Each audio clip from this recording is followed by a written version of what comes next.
श्री शिवाय नमस्तुभ्यम। आप सभी को श्रवण मास के 23वें दिन की ढेरों शुभकामनाएं। प्रिय भक्तों, आज सावन का 23वां दिन है और आप सुन रहे हैं श्रवण मास में पवित्र श्री शिव महापुराण। शिव महापुराण जिसे हम पूरे सावन के महीने आपको सुना रहे हैं। उत्तर भारत में यह 23वां दिन है, जबकि गुजरात और उसके आगे के जो प्रांत हैं वहाँ पर अभी 8वां दिन है, क्योंकि यहाँ पर जो श्रावण मास की शुरुआत है ये अमावस्या के बाद मानी जाती है। शुक्ल पक्ष से शुक्ल पक्ष तक यह चलता है, इसीलिए वहाँ अभी मात्र 8 दिन हुए हैं और उत्तर भारत में श्रावण मास समाप्ति की ओर है। आज 23वां दिन है। हम सुन रहे हैं श्री शिव महापुराण। आज के अध्याय में वर्णन आएगा जहाँ से पार्वती खंड की शुरुआत होगी। भगवान शंकर के द्वारा जब दक्ष प्रजापति को जीवन दान दिया गया, उनके यज्ञ को सफल किया गया और देवी सती का वृतांत वहाँ पूर्ण हुआ।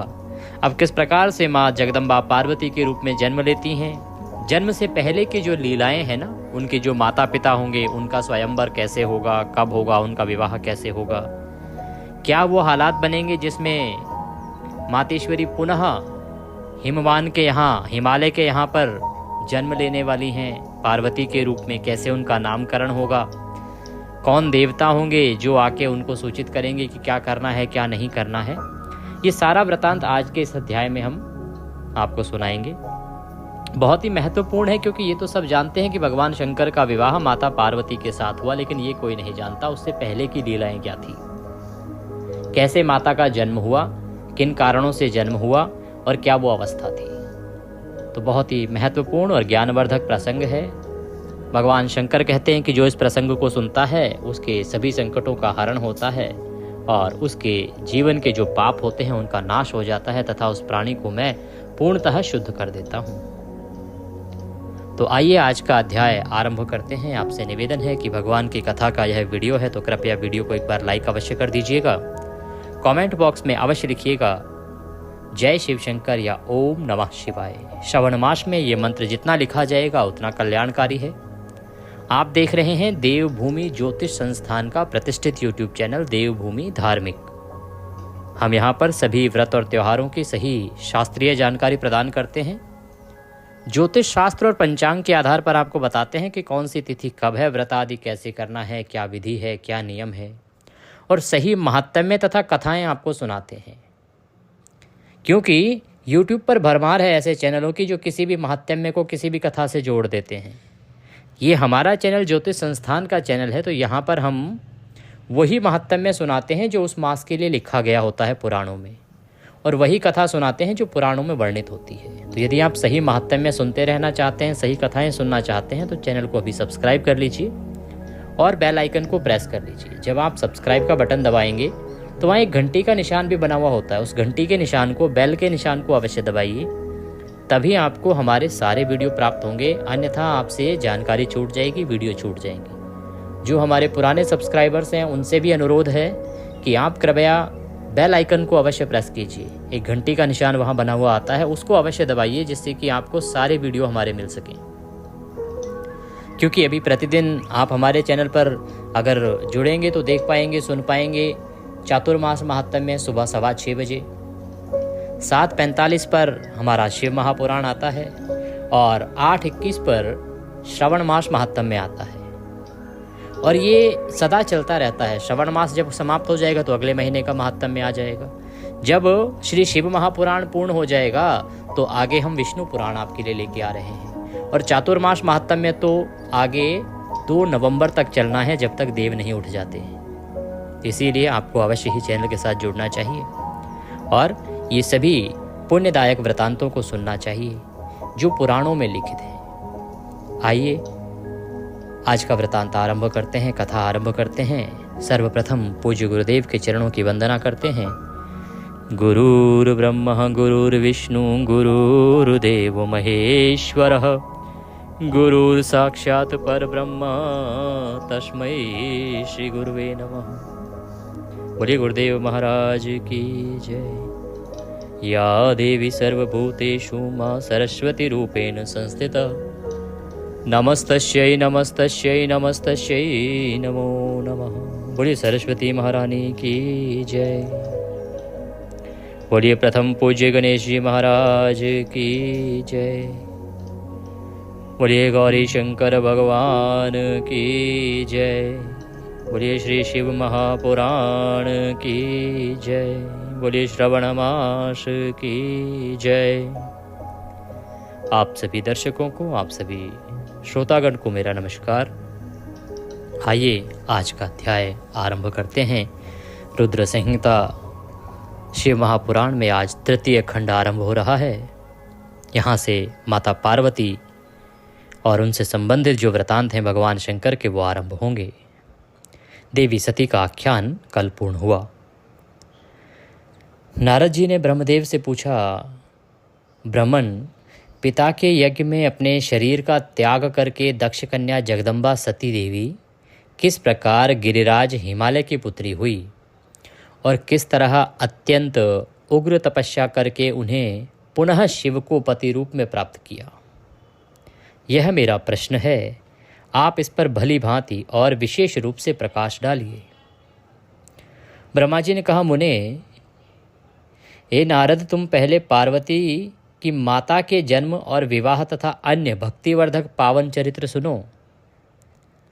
मुनिश्रेष्ठ, उत्तर दिशा में पर्वतों का राजा हिमवान नामक महान पर्वत है, जो महातेजस्वी और समृद्धशाली है। उसके दो रूप प्रसिद्ध हैं, एक स्थावर और दूसरा जंगम। मैं संक्षेप से उसके सूक्ष्म स्थावर स्वरूप का वर्णन करता हूँ। वह रमणीय पर्वत नाना प्रकार के रत्नों का आकार अर्थात खान है और पूर्व तथा पश्चिम समुद्र के भीतर प्रवेश करके इस तरह खड़ा है मानो भूमंडलों को नापने के लिए कोई मानदंड हो। वह नाना प्रकार के वृक्षों से व्याप्त है और अनेक शिखरों के कारण विचित्र शोभा से संपन्न दिखाई देता है। सिंह, व्याघ्र आदि पशु सदा सुखपूर्वक उसका सेवन करते हैं। हिम का तो वह भंडार ही है, इसलिए अत्यंत उग्र जान पड़ता है। भांति भांति के आश्चर्यजनक दृश्यों से उसकी विचित्र शोभा होती है। देवता, ऋषि, सिद्ध और मुनि उस पर्वत का आश्रय लेकर रहते हैं। भगवान शिव को वह बहुत ही प्रिय है और तपस्या करने का स्थान है। स्वरूप से ही वह अत्यंत पवित्र और महात्माओं को पावन करने वाला है। भगवान विष्णु का अविकृत अंश है, इसीलिए वह शैलराज साधु संतों को अधिक प्रिय है। एक समय गिरिवर हिमवान ने अपने कुल परंपरा की स्थिति और धर्म की वृद्धि के लिए देवताओं तथा पितरों का हित करने की अभिलाषा से अपना विवाह करने की इच्छा की। मुनीश्वर उस अवसर पर संपूर्ण देवता अपने स्वार्थ का विचार करके दिव्य पितरों के पास आकर उनसे प्रसन्नता पूर्वक बोले। देवताओं ने कहा, पितरों, आप सब लोग प्रसन्न चित्त होकर हमारी बात सुने और यदि देवताओं का कार्य सिद्ध करना चाहते हो, आपको भी अभिष्ट हो, तो शीघ्र ही वैसा ही करें। आपकी ज्येष्ठ पुत्री जो मैना नाम से प्रसिद्ध है, वह मंगल रूपणी है। उसका विवाह आप लोग अत्यंत प्रसन्नता पूर्वक हिमवान पर्वत से कर दें। ऐसा करने पर आप सब लोगों को सर्वथा महान लाभ होगा और देवताओं के दुखों का निवारण भी पग पग पर होता रहेगा। तो देवताओं की ऐसी बात सुनकर पितरों ने परस्पर विचार किया और विचार करके स्वीकृति दे दी और अपनी पुत्री मैना को विधि पूर्वक हिमालय के हाथ में दे दिया। उस परम मंगलमय विवाह में बड़ा उत्सव मनाया गया। मुनीश्वर नारद, मैना के साथ हिमालय के शुभ विवाह का यह सुखद प्रसंग मैंने तुमसे प्रसन्नता पूर्वक कहा। अब और क्या सुनना चाहते हो? विधेय, विद्वान और अब आदर पूर्वक मेरे सामने मैना की उत्पत्ति का वर्णन कीजिए। उसे किस प्रकार श्राप प्राप्त हुआ था, यह कहिए और मेरे संदेह का निवारण कीजिए। ब्रह्मा जी कहते हैं कि नारद, मैंने अपने दक्ष नामक जिस पुत्र की पहले चर्चा की है, उनके 60 कन्याएं हुई थी। दक्ष की 60 कन्याएं हुई थी। सृष्टि की उत्पत्ति में कारण बनी वो सभी। और नारद दक्ष ने कश्यप आदि श्रेष्ठ मुनियों के साथ उनका विवाह कर दिया था। उन कन्याओं में एक स्वधा नाम की कन्या थी, जिसका विवाह उन्होंने पितरों के साथ किया। आपने अध्याय जब सुना होगा तो आपने सुना होगा, क्योंकि हमने उसमें वृतांत बताया था आपको कि किसके साथ किसका विवाह हुआ। तो स्वधा की 3 पुत्रियां थीं, जो सौभाग्यशालिनी तथा धर्म की मूर्ति थी। उनमें से ज्येष्ठ पुत्री का नाम मैना था। मंजली धन्या के नाम से प्रसिद्ध हुई और सबसे छोटी कन्या का नाम कलावती था। ये सारी कन्याएं पितरों की मानसी पुत्रियां कही जाती हैं। उनके मन से ये प्रकट हुई थी, इसलिए इन्हें मानसी कहते हैं। इनका जन्म किसी माता के गर्भ से नहीं हुआ था, अतएव ये अयोनिजा थी। केवल लोक व्यवहार से स्वधा की पुत्री मानी जाती थी। इनके सुंदर नामों का कीर्तन करके मनुष्य संपूर्ण अभिष्टों को प्राप्त कर लेता है। ये सदा संपूर्ण जगत की वंदनीय लोक माताएं हैं और उत्तम अभ्युदय से सुशोभित रहती हैं। सबकी सब परम योगिनी, ज्ञान निधि तथा तीनों लोकों में सर्वत्र जा सकने वाली हैं। मुनीश्वर, एक समय वे तीनों बहनें भगवान विष्णु के निवास स्थान श्वेत द्वीप में उनका दर्शन करने के लिए गई। भगवान विष्णु को प्रणाम और भक्ति पूर्वक उनकी स्तुति करके वे उन्हीं की आज्ञा से वहां ठहर गई। उस समय वहां संतों का बड़ा भारी समाज एकत्र हुआ था। मुने उसी अवसर पर मेरे पुत्र सनक आदि सिद्धगण भी वहां गए और श्री हरि की स्तुति वंदना करके उन्हीं की आज्ञा से वहां ठहर गए। सनकादि मुनि देवताओं के आदि पुरुष और संपूर्ण लोकों में वंदित हैं। वे जब वहां आकर खड़े हुए, उस समय श्वेत द्वीप के सब लोग उन्हें प्रणाम करने लगे और उठकर खड़े हो गए। परंतु ये जो 3 बहनें थी, ये तीनों बहनें उन्हें देखकर भी वहां नहीं उठी। इससे सनत कुमार ने उनको मर्यादा की रक्षा करने के लिए स्वर्ग से दूर होकर नर स्त्री बनने का श्राप दे दिया। क्योंकि मर्यादा थी कि जब ये आएंगे तो उनको नमस्कार किया जाना चाहिए। इन्होंने नहीं किया तो उन्होंने इनको श्राप दिया कि ये पृथ्वी लोक पर जाएंगी नर बन के, और या तो नर बने या स्त्री बने और पृथ्वी लोक पर जाएंगी। स्वर्ग लोक से निकाल दिया गया। जब उन्होंने प्रार्थना की उनसे कि प्रभु गलती हो गई, क्षमा करें, तो वो प्रसन्न हो गए और बोले कि पितरों की तीनों कन्याओं, तुम प्रसन्न चित्त होकर मेरी बात सुनो। यह तुम्हारे शोक का नाश करने वाली और सदा ही तुम्हें सुख देने वाली है। तुमसे जो ज्येष्ठ है ना तुम में, वह भगवान विष्णु की अंशभूत हिमालय गिरी की पत्नी हो। उससे जो कन्या होगी वह पार्वती के नाम से विख्यात होगी। पितरों की जो दूसरी प्रिय कन्या योगिनी धन्या राजा जनक की पत्नी होगी। उसकी कन्या के रूप में महालक्ष्मी अवतीर्ण होंगी और जिनका नाम सीता होगा। इसी प्रकार पितरों की छोटी पुत्री कलावती द्वापर के अंतिम भाग में वृषभानु वैश्य की पत्नी होंगी और उसकी प्रिय पुत्री राधा के नाम से विख्यात होगी। योगिनी मेनका अर्थात मैना पार्वती जी के वरदान से अपने पति के साथ उसी शरीर से कैलाश नामक परम पद को प्राप्त हो जाएगी। धन्या तथा उनके पति जनक कुल में उत्पन्न हुए जीवन उन्मुक्त महायोगी राजा शीरध्वज लक्ष्मी स्वरूपा सीता के प्रभाव से वैकुंठ धाम में जाएंगे और वृषभानु के साथ वैवाहिक मंगल कृत्य संपन्न होने के कारण जीवन मुक्त योगिनी कलावती भी अपनी कन्या राधा के साथ गोलोक धाम में जाएंगी। इसमें तनिक संशय नहीं है। विपत्तियों में पड़े बिना कहाँ किनकी महिमा प्रकट होती है। उत्तम कर्म करने वाले पुण्यात्मा पुरुषों का संकट जब टल जाता है तब उन्हें दुर्लभ सुख की प्राप्ति होती है। अब तुम लोग प्रसन्नता पूर्वक मेरी दूसरी बात भी सुनो, जो सदा सुख देने वाली है। मैना की पुत्री जगदम्बा पार्वती देवी अत्यंत दुस्सह तप करके भगवान शिव की प्रिय पत्नी बनेंगी। धन्या की पुत्री सीता भगवान श्री राम जी की पत्नी होंगी और लोकाचार का आश्रय ले श्री राम के साथ विहार करेंगी। साक्षात गोलोक धाम में निवास करने वाली राधा ही कलावती की पुत्री होंगी। वे गुप्त स्नेह में बंधकर श्री कृष्ण की प्रियतमा बनेंगी।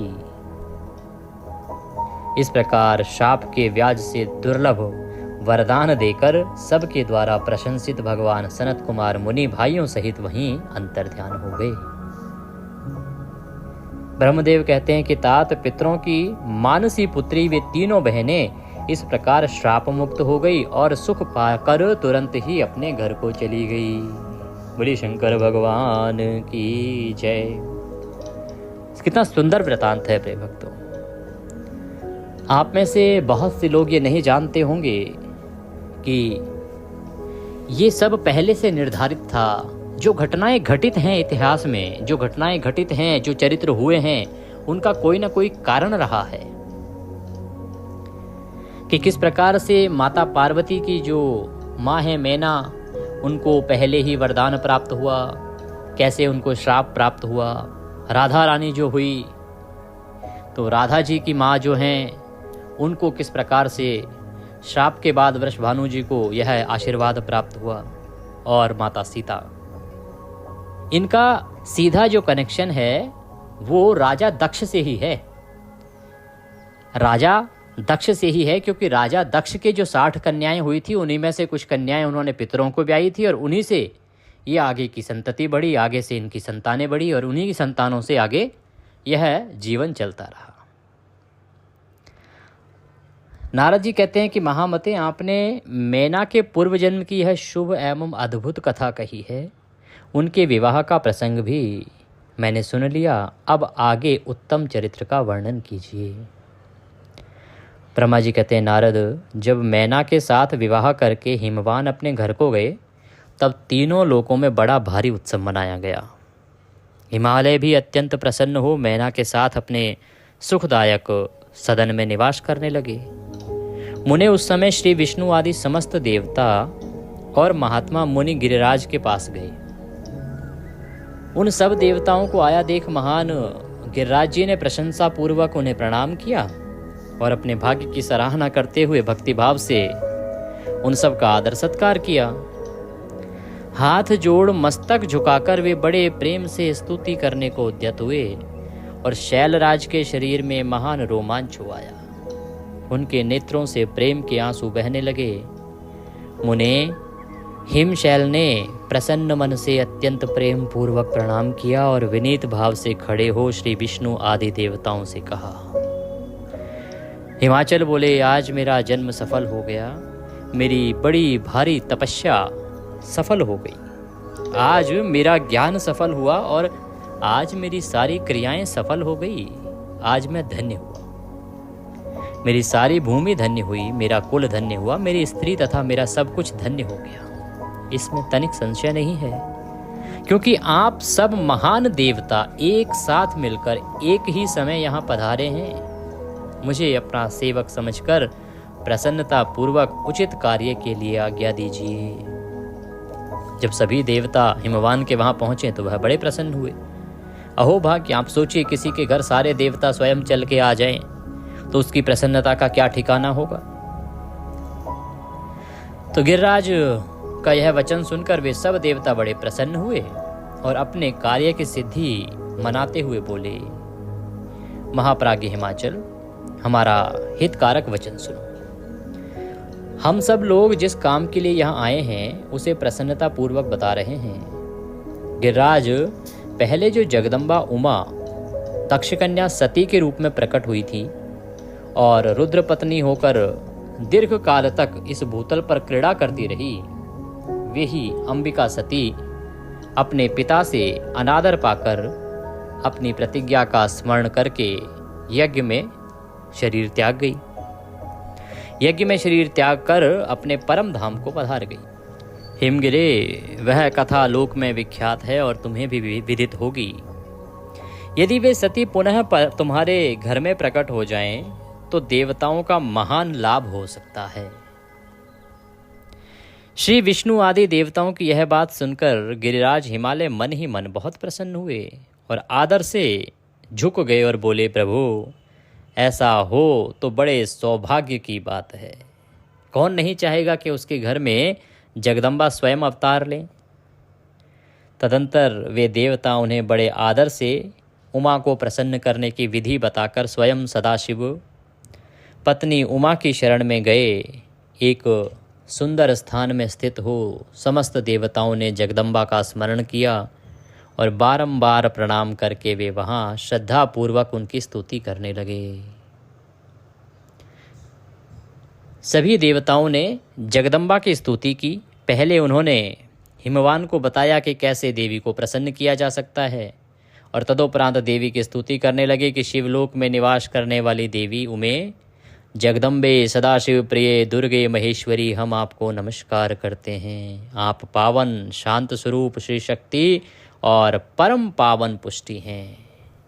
अव्यक्त प्रकृति और महतत्व ये आपके ही रूप हैं। हम भक्ति पूर्वक आपको नमस्कार करते हैं। देवी जो निद्रा के रूप में संसार के लोगों को अत्यंत शुभग प्रतीत होती हैं, वे देवी उमा जगत की स्थिति एवं पालन के लिए हम सब पर प्रसन्न हों। इस प्रकार जगत जननी सती साध्वी महेश्वरी उमा की स्तुति करके अपने हृदय में विशुद्ध प्रेम लिए वे सब देवता उनके दर्शन की इच्छा से वहां खड़े हो गए। ब्रह्मा जी कहते हैं, नारद, देवताओं के इस प्रकार स्तुति करने पर दुर्गम पीड़ा का नाश करने वाली जगत जननी देवी दुर्गा उनके सामने प्रकट हुई। वे परम अद्भुत दिव्य रत्नमय रथ पर बैठी हुई थी। उस श्रेष्ठ रथ में घुंघरू लगे हुए थे और मुलायम बिस्तर बिछे थे। उनके श्री विग्रह का एक एक अंग करोड़ों सूर्यों से भी अधिक प्रकाशमान और रमणीय था। ऐसे अवयवों से वो अत्यंत उद्भासित हो रही थी। सब ओर फैली हुई अपनी तेजो राशि के मध्य भाग में वे विराजमान थी। उनका रूप बहुत ही सुंदर था और उनकी छवि की कहीं तुलना नहीं की जा सकती थी। शिवलोक में निवास करने वाली वे देवी त्रिविध चिन्मय गुणों से युक्त थी। प्राकृत गुणों का अभाव होने से उन्हें निर्गुण कहा जाता है। वे नित्य रूपा हैं। वे दुष्टों पर प्रचंड कोप करने के कारण चंडी कहलाती हैं, परंतु स्वरूप से शिवा कल्याणमयी हैं। सबकी संपूर्ण पीड़ाओं का नाश करने वाली तथा संपूर्ण जगत की माता हैं। वे ही प्रलय काल में महानिद्रा होकर सबको अपने अंकल में सुला लेती हैं तथा वे समस्त स्वजनों का संसार सागर से उद्धार कर देती हैं। जब देवी प्रकट हुई, उन्हें देवताओं ने देखा तो देवता उनकी स्तुति करने लगे। अंबिके महादेवी, हम सदा आपके दास हैं। आप प्रसन्नता पूर्वक हमारा निवेदन सुने। पहले आप दक्ष की पुत्री रूप से अवतीर्ण हो लोक में रुद्र देव की बल्लभा हुई थी। उस समय आपने ब्रह्मा जी के तथा दूसरे देवताओं के महान दुख का निवारण किया था। तदंतर पिता से अनादर पाकर अपनी ही की हुई प्रतिज्ञा के अनुसार आपने शरीर को त्याग दिया और स्वधाम में पधार गई। इससे भगवान हर को बड़ा दुख हुआ। महेश्वरी, आपके चले आने से देवताओं का कार्य पूरा नहीं हुआ, अतः हम देवता और मुनि व्याकुल होकर आपकी शरण में आए हैं। महेशानी शिवे, आप देवताओं का मनोरथ पूर्ण करें, जिससे सनत कुमार का वचन सफल हो। देवी, आप भूतल पर अवतीर्ण हो पुनः रुद्रदेव की पत्नी होइए और यथा योग्य ऐसी लीला कीजिए जिससे देवताओं को सुख प्राप्त हो। देवी, इससे कैलाश पर्वत पर निवास करने वाले रुद्रदेव भी सुखी होंगे। आप ऐसी कृपा करें जिससे सब सुखी हों और सबका सारा दुख नष्ट हो जाए। ब्रह्मा जी कहते हैं, नारद, ऐसा कहकर विष्णु आदि सब देवता प्रेम में मग्न हो गए और भक्ति से विनम्र होकर चुपचाप खड़े रहे। उमा ने कहा, हे हरे, हे विधे और हे देवताओं तथा मुनियों, तुम सब लोग अपने मन से व्यथा को निकाल दो और मेरी बात सुनो। मैं तुम पर प्रसन्न हूँ, इसमें संशय नहीं है। सब लोग अपने अपने स्थान को जाओ और चिरकाल तक सुखी रहो। मैं अवतार ले मैना की पुत्री होकर उन्हें सुख दूंगी और रुद्रदेव की पत्नी होंगी। यह मेरा अत्यंत गुप्त मत है। भगवान शिव की लीला अद्भुत है, वह ज्ञानियों को भी मोह में डालने वाली है। देवताओं, उस यज्ञ में जाकर पिता के द्वारा अपने स्वामी का अनादर देख जब से मैंने दक्ष जनित शरीर को त्याग दिया है, तभी से वे मेरे स्वामी कालाग्नि रुद्रदेव तत्काल दिगंबर हो गए। वे मेरी ही चिंता में डूबे रहते हैं। उनके मन में यह विचार उठा रहता है कि धर्म को जानने वाली सती मेरा रोष देखकर पिता के यज्ञ में गई और वहां मेरा अनादर देख मुझ में प्रेम होने के कारण उसने अपना शरीर त्याग दिया। यही सोचकर वे घर बार छोड़ अलौकिक वेश धारण करके योगी हो गए।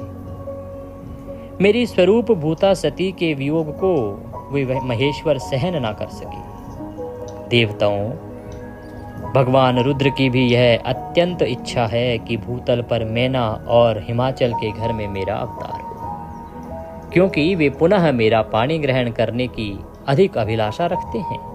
अतः मैं रुद्रदेव के संतोष के लिए अवतार लूंगी और लौकिक गति का आश्रय लेकर हिमालय पत्नी मैना की पुत्री होंगी। इस प्रकार ब्रह्मा जी कहते हैं कि नारद ऐसा कहकर जगदम्बा शिवा उस समय समस्त देवताओं के देखते देखते ही अदृश्य हो गई और अपने लोक में चली गई। तदंतर हर्ष से भरे हुए विष्णु आदि समस्त देवता और मुनि उस दिशा को प्रणाम करके अपने अपने धाम में चले गए। नारद जी ने पूछा, पिताजी, जब देवी दुर्गा अंतर्ध्यान हो गई और देवगण अपने अपने धाम को चले गए, उसके बाद क्या हुआ? ब्रह्मदेव कहते हैं, मेरे पुत्रों में श्रेष्ठ विप्रवर नारद, जब विष्णु आदि देव समुदाय हिमालय और मैना को देवी की आराधना का उपदेश दे चले गए, तब गिरिराज हिमाचल और मैना दोनों दंपत्ति ने बड़ी भारी तपस्या आरंभ की। वे दिन रात शंभु और शिवा का चिंतन करते हुए भक्ति युक्त चित्त से नित्य उनकी सम्यक रीति से आराधना करने लगे। हिमवान की पत्नी मैना बड़ी प्रसन्नता से शिव सहित शिवा देवी की पूजा करने लगी। वे उन्हीं के संतोष के लिए सदा ब्राह्मणों को दान देती रहती थी। उनमें संतान की कामना ले मैना चैत्र मास के आरंभ से लेकर 27 वर्षों तक प्रतिदिन तत्परता पूर्वक शिवा देवी की पूजा और आराधना में लगी रही। 27 वर्षों तक वे अष्टमी को उपवास करके नवमी को लड्डू बलि सामग्री पीठी खीर और गंध पुष्प आदि देवी को भेंट करती थी। गंगा के किनारे औषधि प्रस्थ में उमा की मिट्टी की मूर्ति बनाकर नाना प्रकार की वस्तुएं समर्पित करती थी, उसकी पूजा करती थी।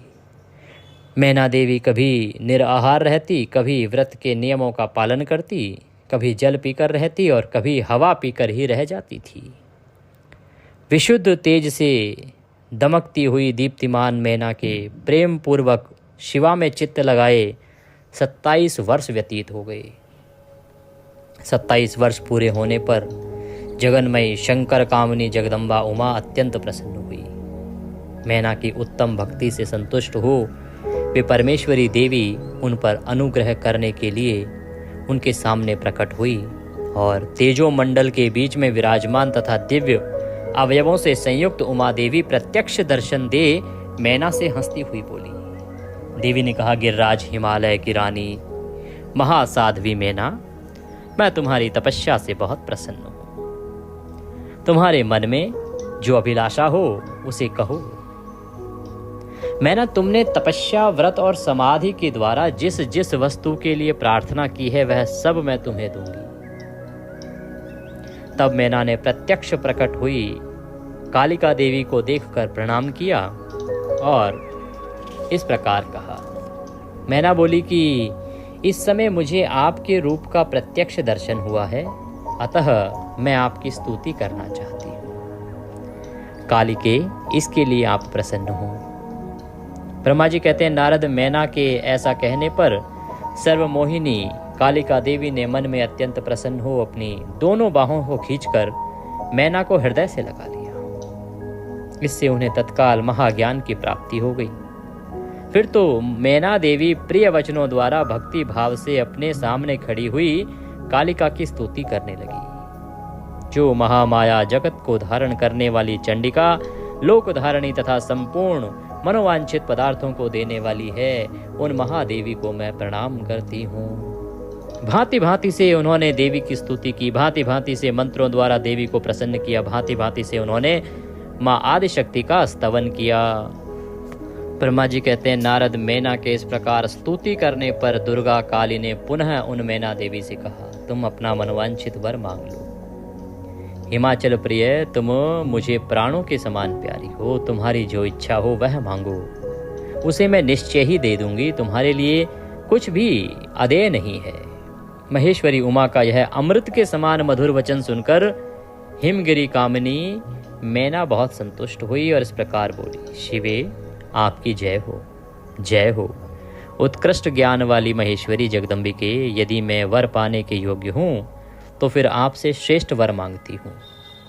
जगदम्बे, पहले तो मुझे 100 पुत्र हों, उन सबकी बड़ी आयु हो, वे बल पराक्रम से युक्त तथा रिद्धि सिद्धि में संपन्न हों।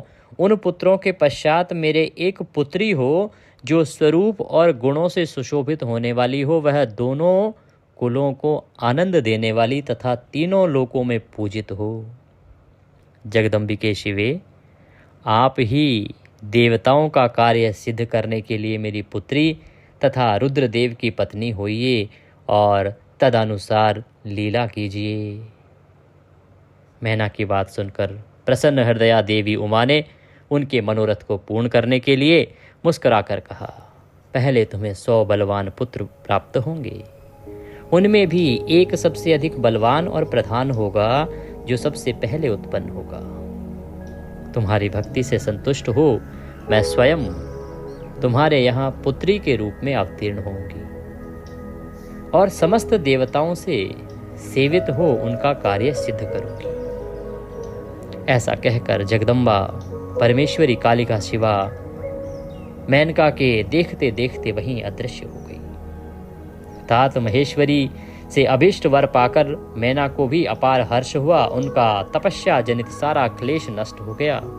मुने फिर काल क्रम से मैना के गर्भ रहा और वह प्रतिदिन बढ़ने लगा।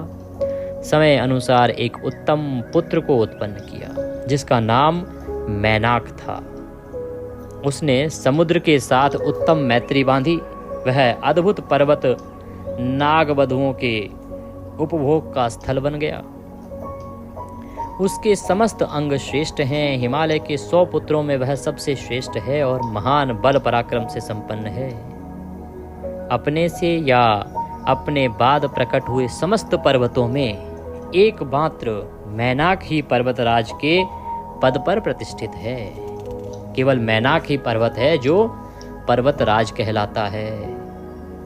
तदंतर मैना और हिमालय आदर पूर्वक देव कार्य की सिद्धि के लिए कन्या प्राप्ति हेतु वहां जगत जननी भगवती उमा का चिंतन करने लगे, जो प्रसन्न होने पर संपूर्ण अभिष्ट वस्तुओं को देने वाली है। वे महेश्वरी उमा अपने पूर्ण अंश से गिरिराज हिमवान के चित्त में प्रविष्ट हुई।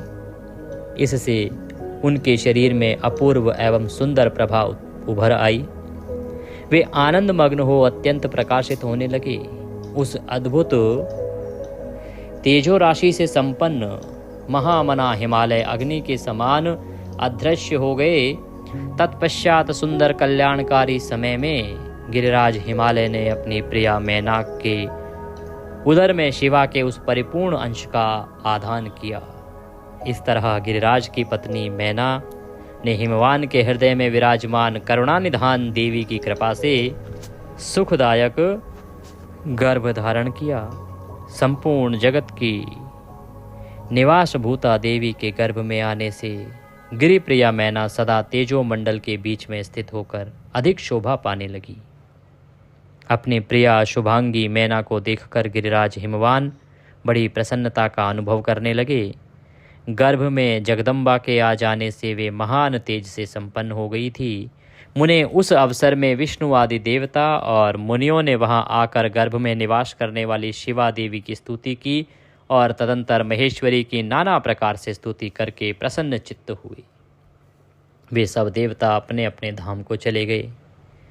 जब 9वां महीना बीत गया और 10वां भी पूरा हो चला, तब जगदम्बा काली ने समय पूर्ण होने पर गर्भस्थ शिशु की जो गति होती है उसी को धारण किया, अर्थात जन्म ले लिया।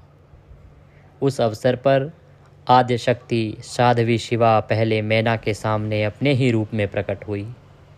वसंत ऋतु में चैत्र मास की 9वीं तिथि को मृगशिरा नक्षत्र में आधी रात के समय चंद्रमंडल से आकाश गंगा की भांति मेनका के उदर से देवी शिवा का अपने ही स्वरूप में प्रादुर्भाव हुआ।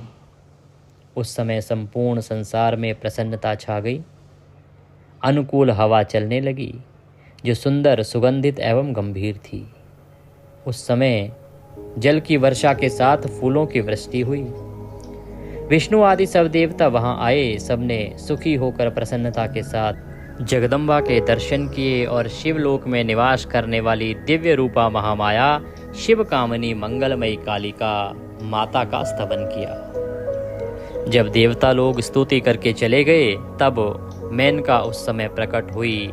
नील कमल दल के समान कांति वाली श्याम वर्णा देवी को देखकर अतिशय आनंद का अनुभव करने लगी। देवी के उस दिव्य रूप का दर्शन करके गिरप्रिया मैना को ज्ञान प्राप्त हो गया। वे उन्हें परमेश्वरी समझकर अत्यंत हर्ष से उत्साहित हो उठी और संतोष पूर्वक बोली, जगदम्बे महेश्वरी, आपने बड़ी कृपा की जो मेरे सामने प्रकट हुई।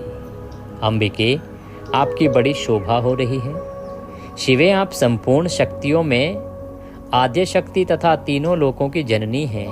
देवी, आप भगवान शिव को सदा ही प्रिय हैं तथा संपूर्ण देवताओं से प्रशंसित पराशक्ति हैं। महेश्वरी, आप कृपा करें और इसी रूप से मेरे ध्यान में स्थित हो जाएं। साथ ही मेरी पुत्री के अनुरूप प्रत्यक्ष दर्शनीय रूप धारण करें।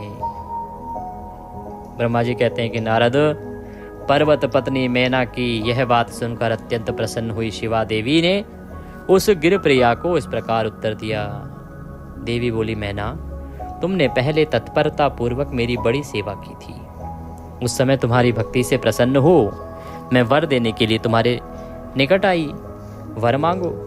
मेरी इस वाणी को सुनकर तुमने जो वर मांगा वह इस प्रकार था, महादेवी, आप मेरी पुत्री हो जाएं और देवताओं का हित साधन करें। तब मैंने तथास्तु कहकर तुम्हें सादर यह वर दे दिया और मैं अपने धाम को चली गई। गिरि कामनी, उस वर के अनुसार समय पाकर आज मैं तुम्हारी पुत्री हुई हूँ। आज मैंने जो दिव्य रूप का दर्शन कराया है, इसका उद्देश्य इतना ही है कि तुम्हें मेरे स्वरूप का स्मरण हो जाए। अन्यथा मनुष्य रूप में प्रकट होने पर मेरे विषय में तुम अनजान ही बनी रहती। अब तुम दोनों दंपत्ति पुत्री भाव से अथवा दिव्य भाव से मेरा निरंतर चिंतन करते हुए मुझ में स्नेह रखो। इससे मेरी उत्तम गति प्राप्त होगी। मैं पृथ्वी पर अद्भुत लीला करके देवताओं का कार्य सिद्ध करूंगी। भगवान शंभु की पत्नी होंगी और सज्जनों का संकट से उद्धार करूंगी। ऐसा कहकर जगत माता शिवा चुप हो गई और उसी क्षण माता के देखते देखते प्रसन्नता पूर्वक नवजात पुत्री के रूप में परिवर्तित हो गई। तो इस प्रकार जगदम्बा ने अवतार लिया। बोलिए जगदम्बा मात की जय। तो इस प्रकार से देवी ने मेनका के गर्भ से पार्वती के रूप में, देवी पार्वती के रूप में जन्म लिया। वो प्रकट हुई। ब्रह्मदेव कहते हैं कि नारद, मैना के सामने महातेजस्विनी कन्या होकर लौकिक गति का आश्रय ले वह रोने लगी। उसका मनोहर रुदन सुनकर घर की सब स्त्रियां हर्ष से खिल उठी और बड़े वेग से प्रसन्नता पूर्वक वहां आ पहुंची। नील कमल दल के समान श्याम कांति वाली उस परम तेजस्विनी और मनोरम कन्या को देखकर गिरिराज हिमालय अतिशय आनंद में निमग्न हो गए। तदंतर ऋषियों को बुलाकर हिमवान ने शुभ मुहूर्त में देवी का नामकरण किया और इस प्रकार देवी दिनों दिन बढ़ने लगी। जिस प्रकार से शरद ऋतु के शुक्ल पक्ष में चांदनी बढ़ती है, उसी प्रकार से देवी दिन प्रतिदिन बढ़ रही थी। सुशीलता आदि गुणों से संयुक्त तथा बंधुजनों की प्यारी उस कन्या को कुटुंब के लोग अपने कुल के अनुरूप पार्वती नाम से पुकारने लगे। तदंतर जब विद्या के उपदेश का समय आया तब शिवा देवी अपने चित्त को एकाग्र करके बड़ी प्रसन्नता के साथ श्रेष्ठ गुरु से विद्या पढ़ने लगी। इसी प्रकार समय का पहिया घूमा और देवी पार्वती युवा अवस्था को प्राप्त हुई। ब्रह्मदेव कहते हैं कि एक समय की बात है नारद कि तुम भगवान शिव की प्रेरणा से प्रसन्नता पूर्वक हिमाचल के घर गए। मुने तुम शिव तत्व के ज्ञाता और उनकी लीला के जानकारों में श्रेष्ठ हो। नारद, हिमाचल ने तुम्हें अपने घर आया देखकर प्रणाम करके तुम्हारी पूजा की और अपनी पुत्री को बुलाकर उससे तुम्हारे चरणों में प्रणाम करवाया। मुनीश्वर फिर स्वयं ही तुम्हें नमस्कार करके हिमाचल ने अपने सौभाग्य की सराहना की और अत्यंत मस्तक झुका हाथ जोड़कर तुमसे कहा, हे मुनि नारद, ब्रह्मपुत्रों में श्रेष्ठ ज्ञानवान प्रभु, आप सर्वज्ञ हैं, कृपा पूर्वक दूसरों के उपकार में लगे रहते हैं। मेरी पुत्री की जन्म कुंडली में जो गुण दोष हों उसे बताइए। मेरी बेटी किसकी सौभाग्यवती प्रिय पत्नी होंगी? इस प्रकार से हिमवान ने पूछा। ब्रह्मदेव कहते हैं कि नारद, तुम बातचीत में कुशल और कौतुकी तो हो ही। गिरिराज, हिमालय के ऐसा कहने पर तुमने कालिका का हाथ देखा और उसके संपूर्ण हाथ को देखकर विशेष रूप से दृष्टिपात करके हिमालय से इस प्रकार कहना आरंभ किया। नारद, तुमने कहा कि शैलराज और मैना, आपकी यह पुत्री चंद्रमा की आदि कला के समान बड़ी है। समस्त शुभ लक्षण इसके अंगों की शोभा बढ़ाते हैं। यह अपने पति के लिए अत्यंत सुखदायिनी होगी और माता पिता की कीर्ति बढ़ाएगी। संसार की समस्त नारियों में यह परम साध्वी और स्वजनों को सदा महान आनंद देने वाली होगी। गिरिराज, तुम्हारी पुत्री के हाथ में सब उत्तम लक्षण ही विद्यमान हैं। केवल एक रेखा विलक्षण है, उसका यथार्थ फल सुनो। यहाँ एक प्रकार से डराया उन्होंने कि एक जो रेखा है वो विलक्षण है। तो उन्होंने कहा, भाई क्या फल है इसका? कहते हैं, इसे ऐसा पति प्राप्त होगा जो योगी, नंग धड़ंग रहने वाला, निर्गुण और निष्काम होगा। उसके न माँ होगी न बाप होगा। उसे मान सम्मान का भी कोई ख्याल नहीं रहेगा और वह सदा अमंगल वेश धारण करेगा। अब किसी भी पिता के सामने यदि यह सामने आए कि उसकी बेटी का जो होने वाला पति है वो इस प्रकार का होगा कि ना माँ का पता ना बाप का पता, नंग धड़ंग रहने वाला, निष्काम अर्थात किसी में कोई मोह माया ही नहीं है, निर्गुण, और उसे अपने मान सम्मान की भी चिंता ना हो, तो बताइए किस पिता को चिंता नहीं होगी कि ऐसा पति मिलेगा तो मेरी बेटी कैसे खुश रहेगी। आप स्वयं सोचिए अपने ऊपर कि यदि आपके घर में कन्या हो और कोई कहे कि इसको ऐसा वर मिलेगा जी, तो कौन करना चाहेगा। तो इसी प्रकार से ये सब सुन के और हिमवान भी डर गए। हिमवान तथा मैना दोनों बहुत दुखी हुए, परंतु जगदम्बा शिवा तुम्हारे ऐसे वचनों को सुनकर और लक्षणों द्वारा उस भावी पति को शिव मानकर मन ही मन हर्ष से खिल उठी। जैसे ही नारद जी की बात देवी शिवा ने सुनी तो वो समझ गई कि ये सारे लक्षण तो भोलेनाथ में हैं। वो बड़ी प्रसन्न हुई, लेकिन हिमाचल और मैना रानी जो हैं वो नहीं समझ पाई। नारद जी की बात कभी झूठी नहीं हो सकती। ये सोचकर शिवा भगवान शिव के युगल चरणों में संपूर्ण हृदय से अत्यंत स्नेह करने लगी। नारद उस समय मन ही मन दुखी हो हिमवान ने तुमसे कहा, मुने, उस रेखा का फल सुनकर मुझे बड़ा दुख हुआ है। मैं अपनी पुत्री को उससे बचाने के लिए क्या उपाय करूं? अब नारद तो वार्तालाप करने में विशारद हैं, तो हिमवान की बात सुनकर अपने मंगलकारी वचनों द्वारा उनका हर्ष बढ़ाते हुए देवऋषि नारद ने कहा कि गिरिराज, तुम स्नेह पूर्वक सुनो। मेरी बात सच्ची है, वह झूठ नहीं होगी। हाथ की रेखा ब्रह्मा जी की लिपि है और निश्चय ही वह मिथ्या नहीं हो सकती। अतः शैल प्रवर इस कन्या को वैसा ही पति मिलेगा, इसमें कोई संशय नहीं है। परंतु इस रेखा के कुफल से बचने के लिए एक उपाय भी है मेरे पास। अगर तुम बचाना चाहते हो तो उसे प्रेम पूर्वक सुनो। उसे करने से तुम्हें सुख मिलेगा। मैंने जैसे वर का निरूपण किया है ना, वैसे ही भगवान शंकर भी हैं। वे सर्वसमर्थ हैं और लीला के लिए अनेक रूप धारण भी करते रहते हैं। उनमें समस्त कुल लक्षण सद्गुणों के समान हो जाएंगे। समस्त पुरुषों में कोई दोष भी हो तो वह उसे दुख नहीं देता। असमर्थ के लिए ही वह दुखदायक होता है। इस समय में सूर्य, अग्नि और गंगा का दृष्टांत सामने रखना चाहिए। इसलिए तुम विवेक पूर्वक अपनी कन्या शिवा को भगवान शिव के हाथों में सौंप दो। भगवान शिव सबके ईश्वर हैं, शिव्य हैं, निर्विकार हैं, सामर्थ्यशाली हैं और अविनाशी भी हैं। वे जल्दी ही प्रसन्न हो जाते हैं, अतः शिवा को ग्रहण कर लेंगे, इसमें कोई संशय नहीं है। विशेषतः वह तपस्या से वश में हो जाते हैं। यदि शिवा तप करे तो सब काम ठीक हो जाएगा। सर्वेश्वर शिव सब प्रकार से समर्थ हैं। वे इंद्र के वज्र का भी विनाश कर सकते हैं। ब्रह्मा जी उनके अधीन हैं तथा वे सबको सुख देने वाले हैं। पार्वती भगवान शंकर की प्यारी पत्नी होगी। वह सदा रुद्रदेव के अनुकूल रहेंगी, क्योंकि यह महासाध्वी और उत्तम व्रत का पालन करने वाली है तथा माता पिता के सुख को बढ़ाने वाली है। यह तपस्या करके भगवान शिव के मन को अपने वश में कर लेगी और वे भगवान भी इसके सिवा किसी दूसरी स्त्री से विवाह नहीं करेंगे। इन दोनों का प्रेम एक दूसरे के अनुरूप है। वैसा उच्च कोटि का प्रेम ना तो किसी का हुआ है, ना इस समय है और ना ही आगे होगा। गिरिश्रेष्ठ, इन्हें देवताओं के कार्य करने हैं। इनके जो जो काम नष्ट प्राय हो गए हैं उन सब का इनके द्वारा पुनः उज्जीवन या उद्धार होगा। अद्रिराज, आपकी कन्या को पाकर ही भगवान हर अर्धनारीश्वर होंगे। इन दोनों का पुनः हर्षपूर्वक मिलन होगा। आपकी यह पुत्री अपनी तपस्या के प्रभाव से सर्वेश्वर महेश्वर को संतुष्ट करके उनके शरीर के आधे भाग को अपने अधिकार में कर लेंगी, उनका अर्धांग बन जाएंगी।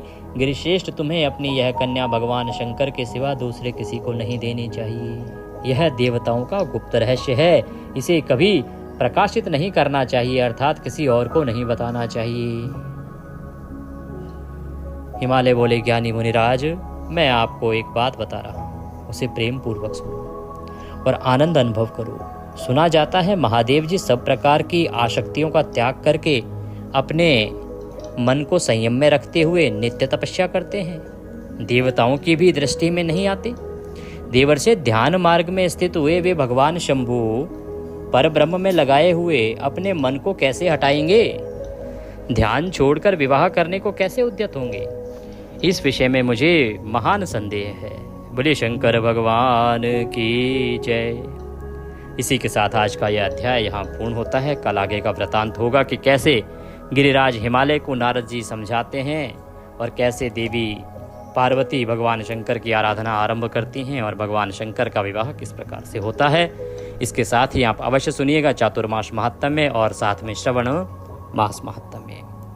आप वीडियो को लाइक करना ना भूलिएगा। आप सभी श्रद्धालुगण, आप सभी माताएं बहनें जो इसको श्रवण कर रही हैं, मैं आपका सदा धन्यवाद करता हूं। आप इसी प्रकार से इसको श्रवण करते रहें। कुछ कहना चाहते हैं तो अवश्य ही अपनी राय कमेंट बॉक्स में लिख के दे सकते हैं। भगवान सब पर कृपा करें। हर हर महादेव।